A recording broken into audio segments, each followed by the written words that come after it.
डोशाचा मसाला करण्यासाठी लागणारे साहित्य 2 मोठे चमचे तेल, 1 चमचा मोहरी, 1 चमचा जिरे, कढीपत्ता, चिमूटभर हिंग, 1 चमचा चणा डाळ, 1 चमचा उडदाची डाळ, 1 उभा चिरलेला कांदा, 2 ते 3 हिरव्या मिरच्या, 1 चमचा किसलेला आलं, पाव चमचा हळद, 3 ते 4 उकडून सोललेले बटाटे, चवीनुसार मीठ, बारीक चिरलेली कोथिंबीर। आता मोहरी, जिरं, कढीपत्त्याच्या फोडणीत हिंग, चणा डाळ आणि उडदाची डाळ परतून घेत यात कांदा, मिरची, आलं घालत परतायचं। आता हळद, बटाटा आणि चवीप्रमाणे मीठ घालत हे मिश्रण एकत्र शिजवून आणि अशा प्रकारे एकजीव करायचं। वर आवडीप्रमाणे कोथिंबीर घालायची। झाला आपला नाश्ता विशेष डोसा मसाला तयार। डोशाचा मसाला कसा बनवायचा ते बघतोय। सगळ्यात आधी 1-2 चमचे तेल मी गरम करून घेतलेलं आहे। यामध्ये घालूयात मोहरी। मोहरी मस्त तडतडली पाहिजे।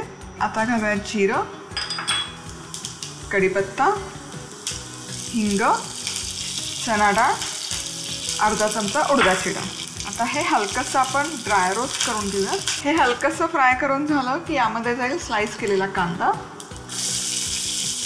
हिरवी मिरचीचे तुकडे। आता हे मिक्स करायचं आणि साधारण 3 ते 4 मिनिटं कांदा मऊ होईपर्यंत छान फ्राय करून घेऊया। कांदा 2 ते 3 मिनिटं परतून झाला की यामध्ये घालते थोडंसं किसलेलं आलं, मिक्स करूया आणि आणखी 3-4 मिनिटं छान परतून घेते। कांदा मस्त फ्राय झालेला आहे।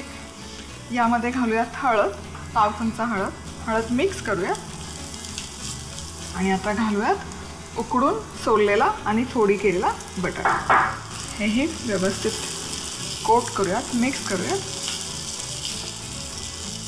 मीठ घालायचे चवीपुरतं आणि ही भाजी ना हलकीशी अशी मॅश करून घ्यायची। डोशाची भाजी आहे ना त्यामध्ये फोडी बऱ्यापैकी नसतात, थोडीशी सॉफ्टच असते ती भाजी, त्यामुळे हे हलकंसं मॅश करूया। झाकण ठेवूयात आणि 5 मिनिटं छान वाफवून घेऊया।